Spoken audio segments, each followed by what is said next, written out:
Hello YouTube, this is John Beckman here, speaking with a slightly more Americanized accent. More on that later.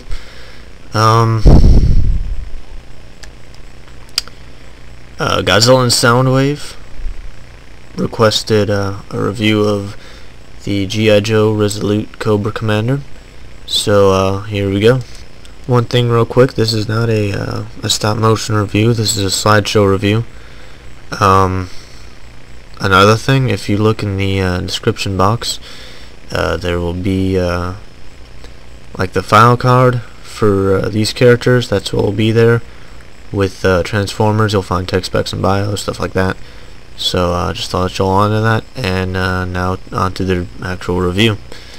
And here we have Cobra Commander, as seen in the as he appears in the G.I. Joe Resolute web cartoon. He looks pretty cool. He displays very well. Things I like about the way he looks, I like that it's the battle helmet, not the mask, the cloth mask that he wears occasionally. I like the thing going across his shoulders. That's a nice little touch. And I like the battle skirt. I don't know why, it just kind of gives it like a colonial look to it, kind of. I don't know. I just like the way he looks. I think he looks pretty neat. Here's a side view of him. As you can see, nothing too special of him from the side, but I just figured I'd throw this in just so that you all can see that. And then here's a view of him on the other side. Again, nothing special, just thought I'd show that real quick. I forgot to take a picture of it. But on the back of his little shoulder cloth, there's a hole, and then there's a hole in the back, so if you want to put another Joe's backpack on him, you can. As far as weapons go, he comes with this smallish little handgun. I wish I could get more detail on that, but I can't. So that's about as good as a picture you're going to get. And then, of course, as you saw, he came with this really nice rapier, which is a sword, for those who do not know. Now naturally they're not going to give him a sword without giving him a hilt, shown here. The sword fits in there very nicely. Unfortunately there is no hilt for his gun, which bothers me, but so he'll lose some points for that. Now of course the helmet part is removable. The I like to call it the eggshell stays. Head is on a ball joint, so you got some very nice motion there. If you so desired, you could yank his head off and put someone else's head on, in case you feel like having him be Zartan or something, I don't know. Now his arms, as far as the shoulder is concerned, is restricted slightly by his, shoulder. Is restricted slightly by the cloth going across the front, so you sacrifice posability for style. He'll lose a little bit of points for that. His elbow comes close to 90 degrees. Unfortunately, the glove, it doesn't hinder too much, just a smidgen. Still usable on a stop motion, but still. Legs, as you can see, his battle skirt prevents his leg from going all the way forward, so don't plan on getting him in any sitting positions.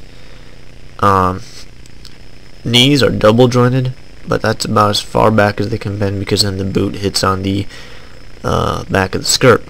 So again, is this a down? Is this a takeaway? Yeah, it is, but you know, that's alright. Now everyone loves a good comparison photo. Here is Resolute Commander on your left hand side, next to the 25th anniversary Cobra Commander. Zooming in real quick just to show you some more detail. Now of course you can see here Resolute Commander is a different shade of blue than the 25th anniversary. I'm sorry the images are a little bit blurry. I thought if I zoomed in on my editing software it'd be a little bit clearer, but apparently not. So like I said, different shades of blue. You can tell Resolute Commander's helmet is slightly different shaped than the 25th anniversary ones. Also the eggshell part, on the 25th anniversary it's more round, whereas with the Resolute it comes to a kind of almost like a point. As you can see, he does display well with other figures there. I got my 25th anniversary Cobra Trooper there. So, you know, he fits in basically with any line you have.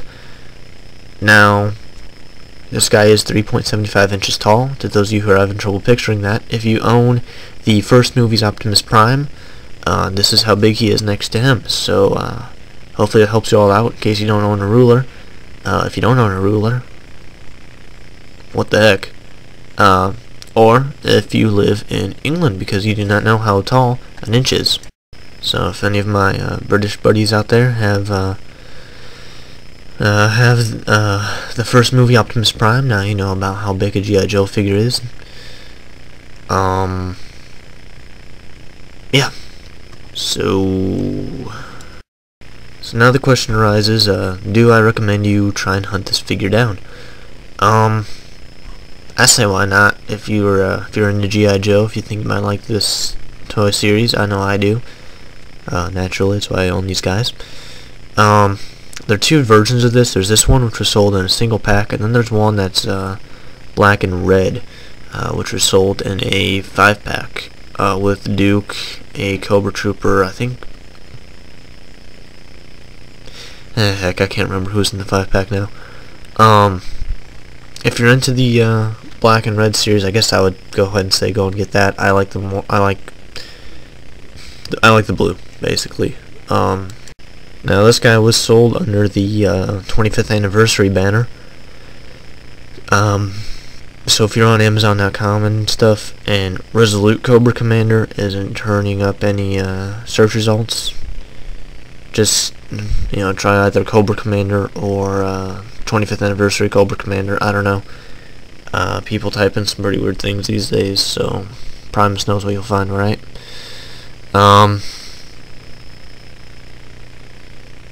Godzilla and Soundwave. There you go. I'm sorry I'm not very charismatic right now. I've not been sleeping very well lately. I'm very exhausted right now. I'm very tired right now. My apologies. To everyone else who's not Godzilla and Soundwave, because I'm assuming Godzilla and Soundwave is a Joe fan because they knew that this was the Resolute Cobra Commander, and unless you actually know G.I. Joe, you won't know one Cobra Commander from the next, unless it's like the Rise of Cobra Commander, because that doesn't look a darn thing like any other of the commanders. So to all of you guys who are not Godzilla and Soundwave, and who are not Joe fans, namely the people who do stop motions, give these figures a chance. They're actually pretty good for stop motion. Oh, forgot to mention, this guy does have waist articulation. Cannot believe I forgot to mention that. And the gloves rotate, so he has kind of like a wrist articulation. Back on topic though. Yeah, give them a chance. They're really good for stop motion. I'll go ahead and put as an annotation a link to a video I did in stop motion in Spanish. You can read the story behind that in the description box. They're really good for stop motion. The cartoon was pretty cool. All the cartoons, the original Sigma 6 Resolute, which was an online cartoon, and then of course the Rise of Cobra movie. It's a fun series. The toys are really cool. They're really good for stop motions. Give them a chance. A lot of people assume because G.I. Joe, it's corny, it's cheesy, but let's face it, most of us, like if you're like me, you became a Transformers fan because of the first movie, the first Michael Bay movie. And let's face it, all of us who are like that, who became a fan because of the Michael Bay movie, before the Michael Bay movie, we laughed at at the word Transformer. We thought it was hilarious. I was almost the same way. I was smart. I got into G.I. Joe before the movie came out. A year before the movie came out. That way I had the right to say I was a G.I. Joe fan before the movie.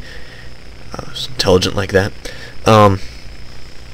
So, I mean, give it a shot. Don't just shoot it down right away because you think, oh, it's a corny thing from the 80s. Because, let's face it, that's what we all thought Transformers was. So this is Jonathan Beckman signing off. Godzilla and Soundwave, here you go. Again, I apologize for the lack of